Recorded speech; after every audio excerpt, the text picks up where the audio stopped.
Hello and welcome back to Field Study. It is just past the spring equinox and all of the lanes around the village are nodding with daffodils and the air smells like nettles.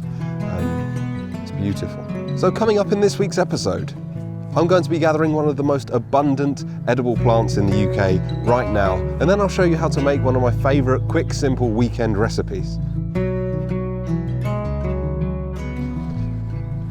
So we are just past the spring equinox and all of the lanes around the village are nodding with daffodils and are absolutely beautiful. But up and down the country, wild garlic season is in full swing. Now this is one of the most popular plants for even beginner foragers to identify and to use. You'll find it carpeting the floors of woodland or lining the sides of wooded trackways like I have here. And for me it is really a beautiful sight to see. It sort of heralds the end of the so-called hungry gap, and it is one of the most abundant plants that you'll find at this time of year. So as with most plants, there are some toxic lookalikes and some plants which grow nearby that can be toxic, and it is always worth learning them before going out and foraging. I have a video that I did last year, which I'll link up in the top corner, in which I go into the identification of one of the most common lookalikes for wild garlic, which is lords and ladies. They can be mistaken for each other when wild garlic is very young. So do check that out before you go out and forage. Now, one of the key identifiers of all members of the onion family, the allium family, is its smell. And they smell distinctly like onions, which is very, very interesting. All members of the allium family, all onion species are edible, even your sort of ornamental ones that you can buy in the garden centre. It's just some are more worth eating than others. And this wild garlic, allium ursinum, is definitely one that is firmly on the menu. It's delicious, it is sweet, it is garlicky, it's sort of like spring onions, it's got that scallion chlorophyll thing going on, and it smells delicious. But the thing to note is it smells intensely oniony. If you find a plant that looks similar and you think you've got wild garlic but you aren't picking up any onion smell, then you do not have wild garlic. Our senses are highly tuned to be able to smell whatever is in these that makes them smell oniony. It might be the allicin. And our nose, being the sort of molecular detection device that it is able to pick that up from a mile off. That's why when you're walking through woodlands full of wild garlic a little bit later on in the season, the whole air is sort of infused with that wonderful oniony garlic smell. So if you think you found it, pick a leaf, crush it up, give it a sniff, and if it smells intensely garlicky, then you are on the right track.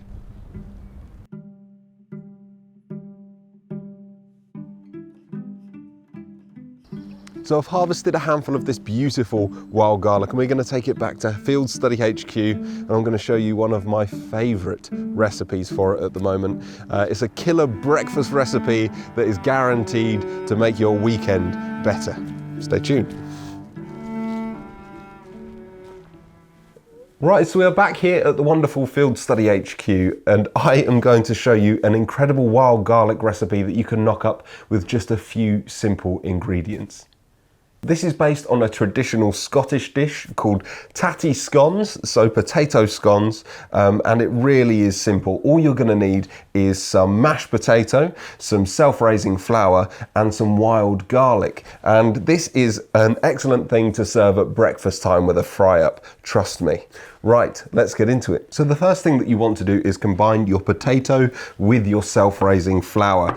This just makes a lovely sort of carbohydrate-rich dough. And the sort of ratio that you want is about 20% flour to the weight of potatoes that you've got. So I recommend you just weighing out the amount of mashed potato that you have, if you're using leftover or fresh, and then just work out what 20% of that is. So here I have 300 grams of beautiful mashed potato and I have 60 grams of self-raising flour, and that's going to make our dough.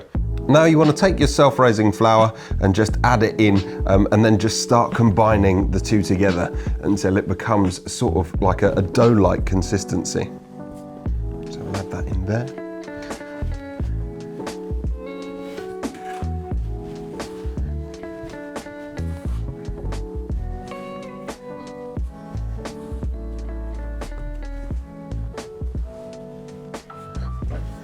So now is the time that you want to add your wild greens. So traditionally this would have like spring onions or scallions in, but today, because it's field study and because it is bang-in season right now, we are going to use some wild garlic. But once you've got the dough part down, you can really substitute this with any delicious wild edible green that is in season. So this works particularly well with like black mustard leaves, or nettles are really, really good in it, and it really kickstarts your morning if you can get some lovely, delicious and nutritious nettles in there. So what we're going to do is we are going to chop these wild garlic leaves and combine them into the dough.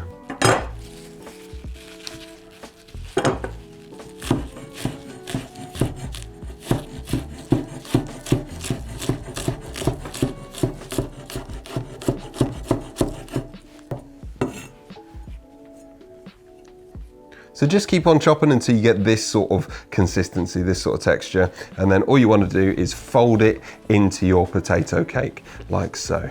It really is super simple, this recipe, and it's one that you can sort of just knock up in the morning. Like I say, you can use leftover mashed potato from the night before if you've got it. It makes a sort of heavier potato cake than if you do it fresh, but it is still perfectly delicious.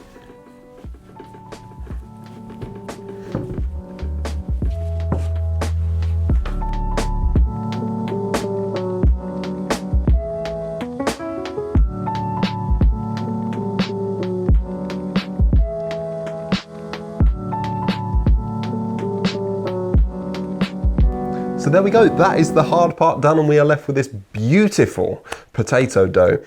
And it is smelling lovely. That wild garlic is intense and fabulous. It is exactly what you want from a wild garlic potato cake. And I've got this beautiful cast iron pan that I am a little bit in love with. So we're going to use that today. Split into manageable sized portions and toast in a dry pan until beautifully golden.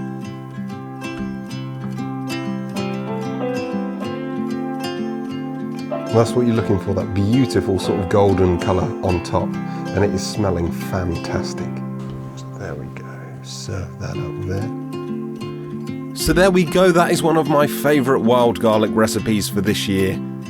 Serve with a soft poached egg, garnish with a little bit of hairy bittercress and your favourite hot sauce.